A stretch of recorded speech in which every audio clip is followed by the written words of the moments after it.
कैसे हैं? आशा करता हूँ बहुत अच्छे होंगे। और आज जो है यहाँ पे यूपीएसआई जो है आप लोगों का यूपीएसआई का जो है पेपर 14 मार्च के फर्स्ट शिफ्ट का पेपर समाप्त हो चुका है। और इसमें जो प्रश्न पूछे गए थे उसी के जो है हम लोग एनालिसिस करने वाले हैं, यानी कि आंसर देखने वाले हैं। तो बिल्कुल ही आप लोग आज जो है इस क्लास को स्किप मत करिएगा। जो भी मेरे दोस्त यूपीएसआई के एग्जाम दे के आए हैं या आगामी जो है कल या आज के सेकेंड शिफ्ट में जाने वाले हैं, बिल्कुल आप एक बार सनसनी नजरों से देख लो कि किस लेवल के किस तरीके प्रश्न पूछे गए थे। और जिनका पेपर हो चुका है आप लोग मिला लो यूपीएसआई के जो है 14 मार्च के फर्स्ट शिफ्ट में जो प्रश्न पूछे गए हैं उसमें आप लोगों ने कितने प्रश्न को सही किया है। फर्स्ट शिफ्ट के आंसर देखेंगे। चलिएगा फटाफट से हम लोग क्लास को स्टार्ट करते हैं, ज्यादा समय नहीं लेंगे। अब केवल और केवल प्रश्न और आंसर को देखेंगे, ठीक है। आप लोग मिलाते रहिएगा कि आपने कितने प्रश्न सही किए हैं, ठीक है। तो एक बार जो है क्लास को सभी लोग लाइक कर दो और चैनल को सब्सक्राइब कर लो। जिन्होंने भी क्लास को लाइक और चैनल को सब्सक्राइब नहीं किया है तो कर लो, क्योंकि आपको इससे रिलेटेड जो भी आप लोगों की खबर होगी सबसे पहले इसी चैनल पे मिलेगा। तो पहला प्रश्न देखिएगा यहाँ पे पूरे के पूरे 160 प्रश्नों को हम लोग करेंगे। आप लोग अंत तक मेरे साथ बने रहिए, हर एक प्रश्न कराएंगे। 160 तक प्रश्नों को देख लीजिएगा। पहला जो है हिंदी के प्रश्न देखेंगे। आप लोगों से पूछा गया था यहाँ पे कि अपभ्रंश को पुरानी हिंदी सर्वप्रथम किसने कहा था। अपभ्रंश को पुरानी हिंदी सर्वप्रथम किसने कहा था, यह प्रश्न आप लोगों से पूछा गया था। तो पहले का जिन्होंने भी यहाँ पे राइट उत्तर बताया है जो है ऑप्शन नंबर बी वाला जो भी मेरे दोस्त करके आए हैं उनका बिल्कुल राइट उत्तर है Chandradhar Sharma Guleri. Option number B जिन्होंने लगाया है उनका बिल्कुल राइट उत्तर है। अगला प्रश्न देखेंगे दूसरा आप लोगों से क्या पूछा गया था। देखिएगा पूछा गया था कि मगही किस उपभाषा की जो है बोली है। मगही किस भाषा की उपभाषा बोली है। क्वेश्चन नंबर दूसरा आप लोगों से पूछा गया था और इसका जो राइट उत्तर था आप लोगों को बताना था बिहारी। बिहारी भाषा की उपभाषा क्या है, मगही। ऑप्शन नंबर डी जिन्होंने भी लगाए हैं उनके बिल्कुल राइट उत्तर है। आप लोग मिलाते रहिएगा, हम फटाफट से केवल आंसर बताएंगे, ठीक है। क्वेश्चन आंसर देखेंगे क्योंकि समय कम है, क्वेश्चनों की संख्या ज्यादा है। तो यहाँ पे हम लोग केवल आंसर चेक करेंगे। हिंदी साहित्य के इतिहास में काल विभाजन करने वाले प्रथम जो है इतिहासकार कौन है। ये आप लोगों से पूछा गया था क्वेश्चन नंबर तीसरा में कि जो है हिंदी साहित्य के इतिहास में काल विभाजन करने वाले प्रथम जो है इतिहासकार कौन थे। तो तीसरे नंबर प्रश्न के राइट उत्तर अगर आपने भी लगाया हुआ है ऑप्शन नंबर सी तो आप लोगों का बिल्कुल राइट उत्तर है George Grierson. Option number C वाले बिल्कुल राइट उत्तर है। और एक बात बता दूं कि जिस तरीके से आज 14 जो है मार्च का पेपर हुआ है और जिन टॉपिकों से प्रश्न पूछा जा रहा है, मैं जो है आज शाम में 8 PM पे एक क्लास ला रहा हूं जिनका भी पेपर 15 मार्च को होने जा रहा है। बिल्कुल ही आप लोग चिंता ना करें, आज जो है आप लोगों के प्रश्न वहीं से आएंगे, क्योंकि जिस तरीके के आज के पेपर हुए हैं बिल्कुल वैसा ही पेपर कल भी आएगा और उन्हीं टॉपिकों को हम लोग करेंगे जहां से अभी प्रश्न पूछा गया है। तो आप लोग जिनका भी पेपर बाकी है बिल्कुल ही शाम वाला क्लास देख लीजिएगा, ठीक है। तो उसके लिए चैनल को सब्सक्राइब करके रख लीजिएगा बिल्कुल उस क्लास का नोटिफिकेशन, ताकि आपके पास पहुंच सके। तो तीसरे नंबर प्रश्न का राइट उत्तर जिन्होंने बताया है George Grierson. Option number C जिन्होंने लगाया है उनका बिल्कुल राइट उत्तर है। अगला प्रश्न आपके सामने पूछा गया था चौथा, ज्ञानपीठ पुरस्कार पाने वाले प्रथम हिंदी साहित्यकार कौन थे। ज्ञानपीठ पुरस्कार पाने वाले प्रथम साहित्यकार कौन थे, क्वेश्चन नंबर चौथा। चौथे नंबर प्रश्न के राइट उत्तर बताएंगे आप लोगों ने क्या लगाया हुआ है। तो देखिए चौथे नंबर प्रश्न का राइट उत्तर जो भी मेरे दोस्त बताए हैं कि ज्ञानपीठ पुरस्कार पाने वाले प्रथम जो है हिंदी साहित्यकार जो है यहाँ पे सुमित्रा नंदन पंत। ऑप्शन नंबर बी बिल्कुल उनका राइट उत्तर है। जिन्होंने बताया है सुमित्रा नंदन पंत, जो भी मेरे दोस्त लगा के आए हैं उनका बिल्कुल राइट उत्तर है। नेक्स्ट प्रश्न आप लोगों के सामने देखिए पांचवा पूछा गया था कि जो है कबीर की जो है भाषा को पंचमेल जो है खिचड़ी किसने कहा था। अभी जीके के भी प्रश्न करा रहे हैं, थोड़ा सा वेट करो, हर एक प्रश्न कराएंगे, आप थोड़ा सा वेट कर लो। कबीर की भाषा को पंचमेल खिचड़ी किसने कहा था। तो ये जो है आप लोगों के राइट उत्तर आप लोगों को जिन्होंने बताया है बाबू श्याम सुंदर दास, बिल्कुल उनका राइट उत्तर है बाबू श्याम सुंदर दास, ऑप्शन नंबर बी। अगला प्रश्न आप लोगों से पूछा गया था, छठा नंबर प्रश्न देखिए, लुठित ध्वनि कौन सी है? लुठित ध्वनि कौन सी है, ये आप लोगों से पूछा गया था, क्वेश्चन नंबर छठा। बताइएगा लुठित ध्वनि कौन सी है। यहाँ पे चार ऑप्शन दिए गए हैं, देख लो आपने क्या लगाया हुआ है। तो जिन्होंने बताया है र, उनका बिल्कुल राइट उत्तर है ऑप्शन नंबर बी। अगला प्रश्न आप लोगों से देखिएगा क्या पूछा गया था। पूछा था कि निम्नलिखित में से कौन अर्थ विवरित स्वर सा है? कौन सा है? अर्थ विवरित स्वर कौन सा है, ये पूछा गया था। उ है, ए है, ए है, आ है, क्या लगता है आपको?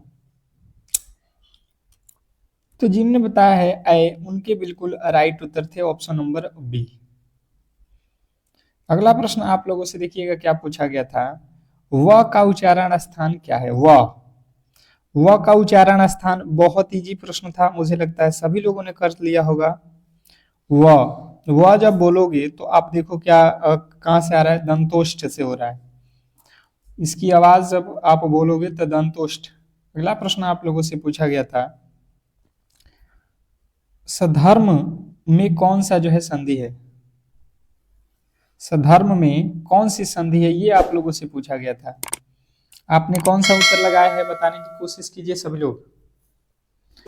सभी लोग यहाँ पे 9वें नंबर प्रश्न का राइट उत्तर अगर सी लगाए हैं व्यंजन, तो बिल्कुल आपका राइट उत्तर है व्यंजन संधि है, ऑप्शन नंबर सी। अगला प्रश्न देखेंगे आप लोगों के सामने है, औनय औनय का जो है संधि विच्छेद क्या होगा? देखिएगा ये मैंने बताया था कि ये प्रश्न आपके एग्जाम हॉल वाला पूछेगा, और देखिए पूछ भी लिया है। तो यही फायदा है, शाम में 8 PM पे हम लोग संधि समास के जो भी प्रश्न महत्वपूर्ण है, जिस तरीके से आज पूछा गया है, या जीके के जो भी टॉपिक से प्रश्न पूछे गए हैं उसको कवर करेंगे। तो आप किसी भी एंगल से मिस मत करना। 8 बजे वाली क्लास रामबाण प्रश्नों के साथ हाजिर होंगे। तो अभी क्लास को लाइक करके चैनल को सब्सक्राइब करके रख लो।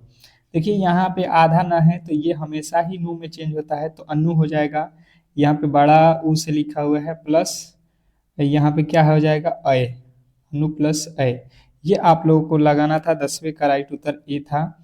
जिन्होंने बताया है उनका बिल्कुल राइट उत्तर था। अगला प्रश्न आपके सामने पूछा गया था, बिनु पद चलय सुने बिनु काना कर बिनु कर्म करय विधि नामा, इनमें से कौन सा अलंकार है? इसमें कौन सा अलंकार है, यही आप लोगों से पूछा गया था। ये पंक्ति में कौन सा अलंकार है? तो आपको लगाना था विभावना। विभावना अलंकार है, ऑप्शन नंबर बी आप लोगों का बिल्कुल राइट उत्तर था। अगला प्रश्न आप लोगों के सामने देखिएगा, पूछा गया था कि भरतम मुनि के जो है रस सूत्र में निम्नलिखित में से किसका जो है उल्लेख नहीं है? भरतम मुनि के रस सूत्र में निम्नलिखित में से किसका उल्लेख नहीं है? Question number 12। 12वें नंबर प्रश्न के राइट उत्तर बताएंगे। क्वेश्चन नंबर 12 का जो है राइट उत्तर क्या होने वाला है? तो जो भी मेरे दोस्त यहाँ पे बता रहे हैं, अस्थाई भाव बिल्कुल राइट उत्तर है, ऑप्शन नंबर डी। अगला प्रश्न आपके सामने पूछा गया था, रोला छंद के प्रत्येक चरण में कितनी जो है मात्राएं होती हैं? रोला छंद के प्रत्येक चरण में कितनी जो है मात्राएं होती हैं? तो जिन्होंने बताया है 24 मात्राएं होती हैं, उनके बिल्कुल राइट उत्तर है ऑप्शन नंबर बी। अगला प्रश्न देखिए, 14 नंबर प्रश्न आप लोगों से पूछा गया था, शिल्पगत आधार पर दोहे का जो है उल्टा छंद कौन सा है? शिल्पगत आधार पर दोहे का उल्टा छंद कौन सा है? Question number 14। तो जिन्होंने बताया है 14वें नंबर प्रश्न का राइट उत्तर सोरठा, उनके बिल्कुल राइट उत्तर था सोरठा, ऑप्शन नंबर बी वाला। अगला प्रश्न आप लोगों के सामने था, अमरस क्या है? अमरस क्या है? अमरस का जो है यहाँ पे शब्द को बताना है, अमरस ये कौन सा है? तो जिन्होंने बताया था कि ये जो है एक जो है संचारी भाव है, उनका बिल्कुल राइट उत्तर था। अगला प्रश्न आप लोगों से देखिए पूछा गया था 16 नंबर प्रश्न देखिए, पाश्चात्य का जो है विलोम शब्द क्या है? पाश्चात्य का विलोम पूछ लिया था, इजी था, बहुत इजी था, आप लोगों ने कर भी लिया होगा आसानी से। पाश्चात्य का विलोम शब्द, तो ये जो है पौरस्त्य जो है आप लोगों के बिल्कुल राइट उत्तर था, ऑप्शन नंबर सी। अगला प्रश्न आप लोगों से के सामने पूछा गया था कि जिसका दमन करना कठिन हो, जिसका दमन करना कठिन हो, वाक्यांश के लिए एक शब्द बताना था। क्वेश्चन नंबर 17 आप लोगों से पूछा गया था कि जिसका दमन करना कठिन हो, तो उसके लिए एक शब्द क्या होता है? तो दुर्दम्य। दुर्दम्य आप लोगों को जो है बताना था, जिन्होंने भी बताया है उनका बिल्कुल राइट उत्तर था। अगला प्रश्न आपके सामने था, उत्क्षिप्त व्यंजन की जो है पहचान करें। उत्क्षिप्त व्यंजन की जो है पहचान करनी है आप लोगों को, क्वेश्चन नंबर 18 में पूछा गया था। तो जिन्होंने बताया था यहाँ पे ड और ढ, उनके बिल्कुल राइट उत्तर है, ये उत्क्षिप्त जो है व्यंजन होते हैं, ऑप्शन नंबर सी। नेक्स्ट प्रश्न आप लोगों के सामने पूछा गया था, अहेतुक का शुद्ध वर्तनी रूप क्या है? अहेतु का शुद्ध वर्तनी रूप क्या है? क्वेश्चन नंबर 19 में पूछा गया था, बताइएगा। यहाँ पे 19वें नंबर प्रश्न में जो है आप लोगों ने कौन सा उत्तर लगाया है? तो देखिए, अहेतुक में जो भी मेरे दोस्त बताए हैं अहेतुक, उनके बिल्कुल राइट उत्तर है, ऑप्शन नंबर बी बिल्कुल सही लिखा गया था, बी बिल्कुल सही था। अगला प्रश्न आप लोगों के सामने था 20वां नंबर प्रश्न, वह दंड देने योग्य है, वाक्यांश का शुद्ध रूप क्या होगा? ये पूछा गया था आप लोगों से कि वह दंड देने योग्य है, ये जो है आप लोगों को शुद्ध करना था, इसमें गलती थी, एरर था। तो यहाँ पे आपको क्या करना था, वह दंड के योग्य है, आप लोगों को जो है सही रूप हो जाएगा, ये आप लोगों को लगाना था, ऑप्शन नंबर ए वाला बिल्कुल सही था। अगला प्रश्न आप लोगों के सामने 21 नंबर प्रश्न पूछा गया था कि अभिधा उत्तम काव्य मध्य लक्षणालीन अधम व्यंजना रस विरस उल्टी कहत प्रवीण, यह प्रसिद्ध पंक्ति किसकी है? यह पंक्ति किसकी है, ये पूछा गया था।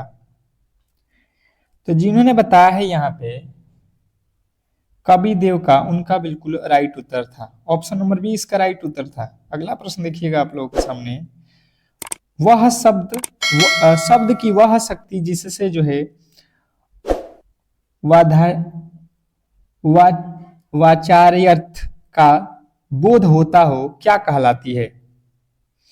तो ये जो है आप लोगों को बताना था, ये होता है अभिधा। अभिधा जो है आपके बिल्कुल राइट उत्तर थे। अगला प्रश्न आपके सामने था यहाँ पे कि जो है जहां मुख्य अर्थ में बाधा होने पर रूढ़िया या प्रयोजन के कारण अन्य अर्थ ग्रहण किए जाएं, वहां कौन सी जो है शब्द शक्ति होती है? बताइएगा। यहाँ पे क्वेश्चन नंबर 23वें नंबर प्रश्न के राइट उत्तर जी ने बताया है कि जो है लक्षणा बिल्कुल राइट उत्तर था, ऑप्शन नंबर बी आप लोगों का। अगला प्रश्न आप लोगों के सामने था यहाँ पे कि जो है बिंबवाद के जो है प्रवर्तक हिंदी साहित्य में कौन से माने जाते हैं? बिंबवाद के प्रवर्तक हिंदी साहित्य में कौन माने जाते हैं? क्वेश्चन नंबर 24वें नंबर प्रश्न के राइट उत्तर जिन्होंने बताया है यहाँ पे जो है Shamsher Bahadur Singh, option number B आप लोगों के राइट उत्तर था। अगला प्रश्न आप लोगों के सामने देखिएगा क्या पूछा गया था। यहाँ पे पूछा गया था आप लोगों का चंद्रमौली में कौन सा समास है? चंद्रमौली समाज से रिलेटेड प्रश्न पूछा गया था। एक बार फिर कह रहा हूँ, जो भी मेरे दोस्त मेरे क्लास को लाइक नहीं किए हो तो कर लो और चैनल को सब्सक्राइब कर लो। शाम के 8 PM पे आपको रामबाण प्रश्न मिलेगा और बहुत बड़ा जो है यहाँ से बेनिफिट आपको कल जिनका भी एग्जाम है होने वाला है, क्योंकि जिस तरीके से आज के प्रश्न पूछे गए हैं बिल्कुल उसी के आधार पे आप लोगों को प्रश्न देखने को मिलेगा। तो जिन्होंने भी सी को चुना है बहुब्रीही, बिल्कुल राइट उत्तर है चंद्रमौली बहुब्रीही समास है। अगला प्रश्न आपके सामने था कि जो है मृत्युंजय पद में कौन सा समास है? मृत्युंजय पद में कौन सा समास है, ये प्रश्न पूछा गया था। मृत्युंजय, मृत्युंजय किसको बोला जाता है? शिव को, यानी बहुब्रीहि समास हो जाएगा ऑप्शन नंबर सी। जिन्होंने सी को चुना है उनके बिल्कुल राइट उत्तर थे। अगला प्रश्न आप लोगों से पूछा गया था, मजदूर मेहनत करता है किंतु उसके लाभ से वंचित रहता है, यह किस प्रकार का जो है वाक्य है? मजदूर मेहनत करता है किंतु उसके लाभ से वंचित रहता है, यह किस प्रकार का वाक्य है? क्वेश्चन नंबर 27 में पूछा गया था। तो जिन्होंने बताया है संयुक्त वाक्य था, ऑप्शन नंबर सी आप लोगों का बिल्कुल राइट उत्तर था। अगला प्रश्न आप लोगों के सामने यहाँ पे देखिएगा 28वां नंबर प्रश्न, कृतवाच्य का प्रयोग निम्नलिखित में से किस वाक्य में हुआ है? कृतवाच्य का प्रयोग निम्नलिखित में से किस वाक्य में हुआ है? बताएंगे। 28वें नंबर प्रश्न का राइट उत्तर आप लोगों ने क्या बताया? तो देखिए, लड़का दूध पीता है। अगर जिन्होंने बताया है ऑप्शन नंबर बी, इस प्रश्न का राइट उत्तर उनका बिल्कुल सही उत्तर था। अगला प्रश्न आप लोगों के सामने पूछा गया था यहाँ पे कि जो है धरण शब्द का तत्सम रूप क्या होगा? धरण शब्द का तत्सम रूप आप लोगों से पूछा गया था। तो धरण का क्या होता है? पूर्ण। पूर्ण जो है आप लोगों का बिल्कुल राइट उत्तर था, ऑप्शन नंबर सी। अगला प्रश्न आप लोगों से पूछा गया था, जहां वाक्य की गति अंतिम रूप से ले ले और विचार के तार टूट जाएं, वहां किस चिन्ह का प्रयोग किया जाता है? क्वेश्चन नंबर 30वें का जो है राइट उत्तर जिन्होंने बताए हैं पूर्ण विराम का हम लोग प्रयोग करते हैं, उनके बिल्कुल राइट उत्तर है ऑप्शन नंबर सी। अगला प्रश्न आपके सामने है कि हंस पद विराम चिन्ह का प्रयोग किस लिए किए जाते हैं? जो आप देख रहे हो हंस पद, इस विराम चिन्ह का प्रयोग हम लोग किस लिए करते हैं, यह प्रश्न पूछा गया था। तो जिन्होंने बताया है यहाँ पे कि लिखने में अक्षर टूटने पर संकेत देने के लिए। अगला प्रश्न था आप लोगों के सामने कि सही वर्तनी वाले शब्द का चयन करें। सही वर्तनी वाले शब्द का चयन करें, ये पूछा गया था कि सही वर्तनी कौन से हैं। तो देखिए, सही वर्तनी आप लोगों का लिखा गया था अंतर्धान, यहाँ पे ऑप्शन नंबर सी वाला बिल्कुल राइट उत्तर था। अगला प्रश्न आप लोगों से पूछा गया था, अनुसंगित अनुसंगिक का शुद्ध रूप क्या है? क्वेश्चन नंबर आपके सामने जो है 33वें के राइट उत्तर जो है जो भी मेरे दोस्त बताए हैं यहाँ पे कि अनुसांगिक, ऑप्शन नंबर सी जो है बिल्कुल राइट उत्तर था, आनुषंगिक होता है। अगला प्रश्न आप लोगों से पूछा गया था, सरस्वती पत्रिका के यशस्वी जो है संपादक कौन थे? सरस्वती पत्रिका के यशस्वी संपादक कौन है?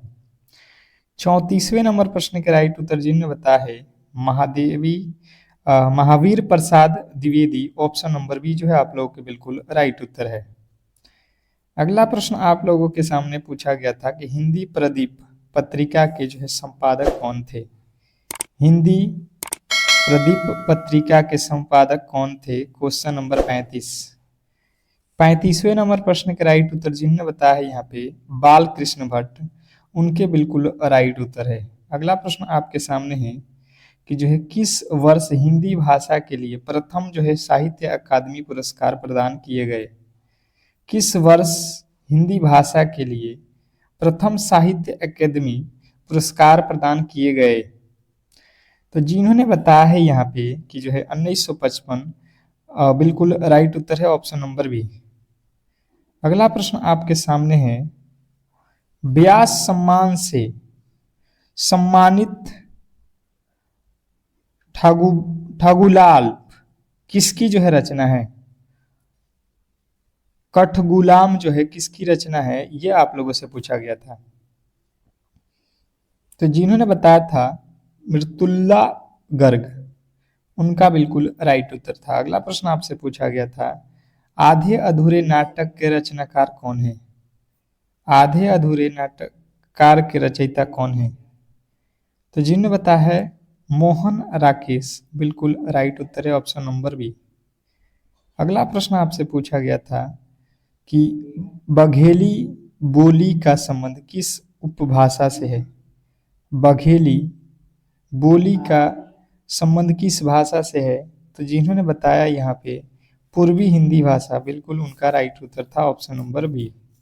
अगला अगला जो है आप लोगों के सामने देखिएगा, पूछा गया था साधारणीकरण का जो है सिद्धांत किस आचार्य ने दिया था? ये आप लोगों से पूछा गया था। तो जिनने बताया था बल भट्ट नायक, उनके बिल्कुल राइट उत्तर थे ऑप्शन नंबर बी। अगला प्रश्न देखिए आप लोगों के सामने, जीके में प्रश्न पूछा गया था यहाँ पे कि जो है भारतीय दंड संहिता की जो है किस धारा के तहत लोक मार्ग पर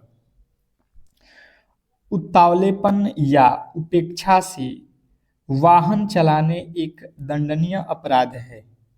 ये प्रश्न आप लोगों के जीके का पूछा गया था आप लोगों से, और जिन्होंने बताया था ये जो है आप लोगों के धारा 279 के तहत, तो बिल्कुल राइट उत्तर है ऑप्शन नंबर ए, जिन्होंने भी लगाया है। मैं फिर कह रहा हूँ कि देखिए जीके के प्रश्न काफी ज्यादा महत्वपूर्ण है, और कुछ प्रश्न ऐसे हैं जो आज अलग अलग टॉपिकों से भी पूछे गए थे, तो हम उन्हीं प्रश्नों को करेंगे जिस तरीके से आज प्रश्न और पेपर आए हैं। तो आप लोग यार कम से कम क्लास को लाइक करके चैनल को सब्सक्राइब करके रखो, जिनका भी पेपर आगे आने वाले शिफ्टों में है बिल्कुल ही आपको बहुत बड़ा लाभ मिलेगा। ठीक है, 8 PM पे आपको स्पेशल रामबाण प्रश्नों के साथ हम लोग हाजिर हो रहे हैं। अगला प्रश्न आप लोगों के सामने पूछा गया था कि जो है किस अनुच्छेद के तहत राष्ट्रपति को यह शक्ति प्रदान है कि वह किसी मामले को विचार के लिए सर्वोच्च न्यायालय के पास भेज सकता है? ये प्रश्न आप लोगों से पूछा गया था।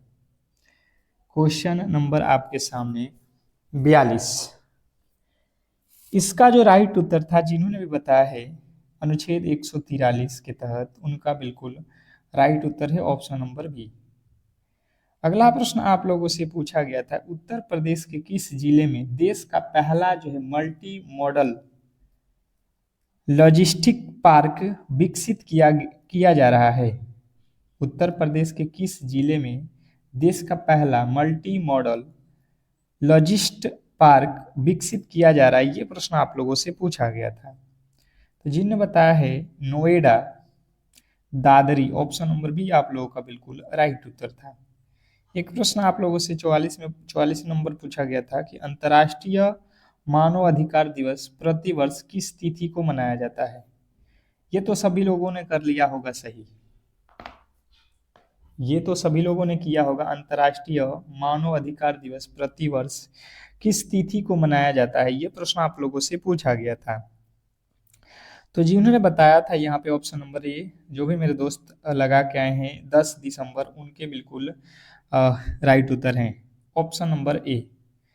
अगला प्रश्न आप लोगों से पूछा गया था यहाँ पे कि जो है वर्ष 1916 के लखनऊ समझौते की अध्यक्षता किसने की थी, जिसमें कांग्रेस और मुस्लिम लीग एक मंच पर आए थे? बताएंगे यहाँ पे क्वेश्चन नंबर आपके सामने 45। वर्ष 1916 के लखनऊ समझौते की अध्यक्षता किसने की थी, जिसमें कांग्रेस और मुस्लिम लीग एक मंच पर आए थे? तो जिन्होंने बताया था कि जो है अंबिका चरण मजूमदार, बिल्कुल राइट उत्तर है। अगला प्रश्न आप लोगों से पूछा गया था कि मॉन्ट्रियल प्रोटोकॉल का मुख्य उद्देश्य क्या था? मॉन्ट्रियल प्रोटोकॉल का मुख्य उद्देश्य क्या था? Question number 46। ये प्रश्न आप लोगों से पूछा गया था, और जिन्होंने इसका राइट उत्तर बताया है यहाँ पे ओजोन परत के क्षरण को रोकना, बिल्कुल राइट उत्तर है ऑप्शन नंबर बी। नेक्स्ट प्रश्न आपके सामने है दंड प्रक्रिया संहिता की कौन सी धारा अग्रिम जमानत के प्रावधानों से संबंधित है? क्वेश्चन नंबर 47वें नंबर प्रश्न के राइट उत्तर बताना था आप लोगों को कि दंड प्रक्रिया संहिता की कौन सी धारा अग्रिम जमानत के प्रावधानों से संबंधित है? तो जिन्होंने बताया है यहाँ पे कि जो है धारा 438 के तहत, बिल्कुल राइट, धारा 438 के तहत बिल्कुल आप ऑप्शन नंबर बी के साथ गए हो तो राइट उत्तर था आपका। अगला प्रश्न था निम्नलिखित में से कौन सी जो है नदी भ्रंश घाटी से होकर बहती है। निम्नलिखित में से कौन सी नदी भ्रंश घाटी से होकर बहती है, ये प्रश्न आप लोगों से पूछा गया था। तो जिन्होंने बताया है कि भ्रंश घाटी से बहने वाली जो नदी है नर्मदा नदी है, उनके बिल्कुल राइट उत्तर है ऑप्शन नंबर बी।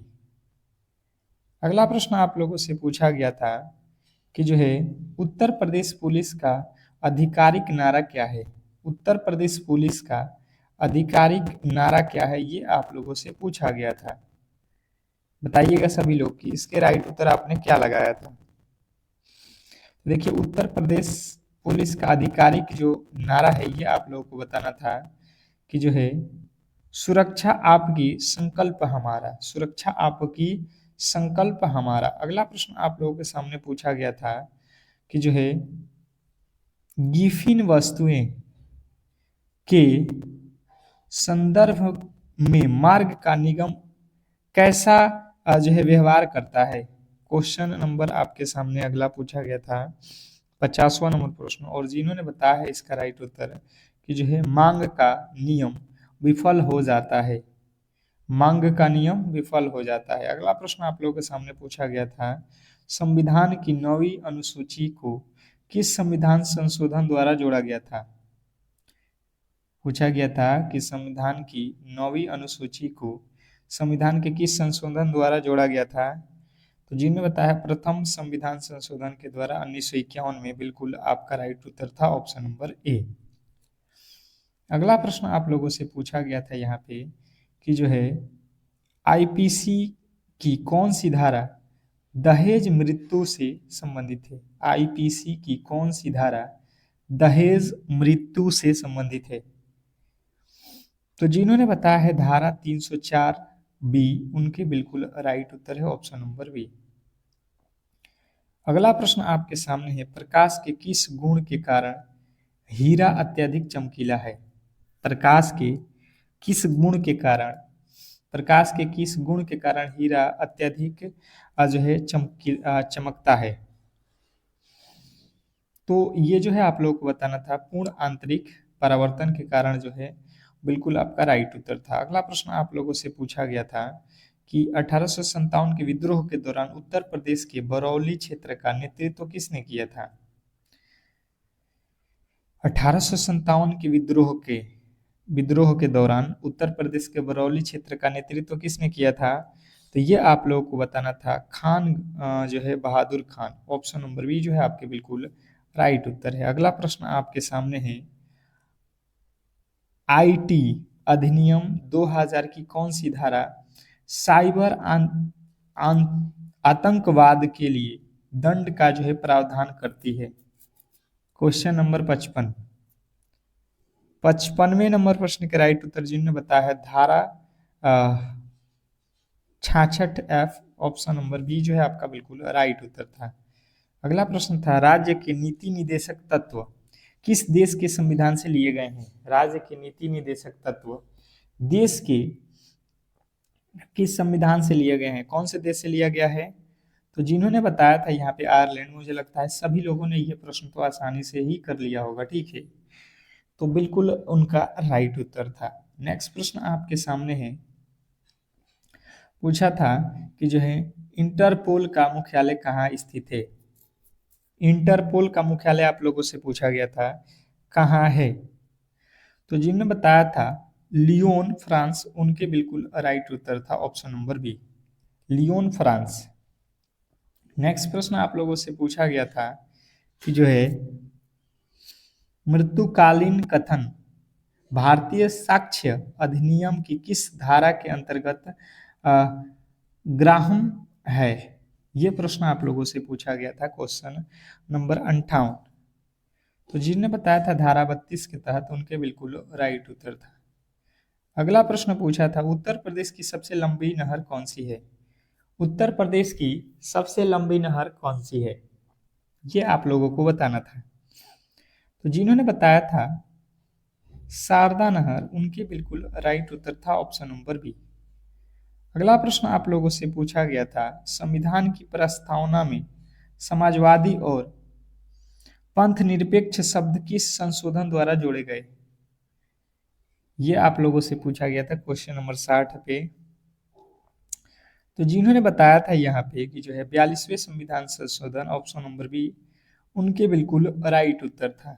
नेक्स्ट प्रश्न आपके सामने था, यहाँ पे एक पूछा गया था प्रश्न कि भारतीय दंड संहिता धारा 84 के अनुसार कोई बाल अपराध नहीं है जो ऐसे व्यक्ति द्वारा की जाती है तो उसे करते समय चित्त विकृति के कारण कार्य की जो है प्रकृति जानने में असमर्थ हैं, ऐसे इसे किस जो है प्रसिद्धि नियम के रूप में जाना जाता है? ये प्रश्न आप लोगों से पूछा गया था।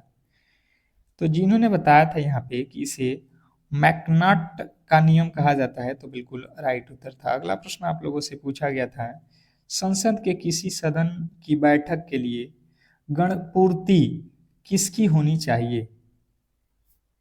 तो जिन्होंने बताया था यहाँ पे कि जो है सदन के कुल सदस्यों का 1/10 भाग, तो बिल्कुल राइट उत्तर था आप लोगों का ऑप्शन नंबर बी। जिन्होंने बी को चुना है उनके बिल्कुल राइट उत्तर है। तो इस तरीके से जो भी मुझे प्रश्न मिले थे उसको तो हम लोगों ने कवर कर लिया। जो बचे हुए प्रश्न है इसको अभी अगले क्लास में हम लोग करेंगे। आप लोगों से रिक्वेस्ट करेंगे कि जो भी मेरे दोस्त मेरे क्लास को लाइक नहीं किए तो लाइक कर लो, चैनल को सब्सक्राइब कर लो, और जिनका पेपर बाकी हो 8 PM शाम वाली क्लास देख लेना। 100% आपको बहुत बड़ा बेनिफिट मिलेगा, क्योंकि वहां पे वही प्रश्न करेंगे जिस तरीके के आज के प्रश्न पूछे गए हैं। तो मिलते हैं नेक्स्ट क्लास में, तब तक के लिए धन्यवाद।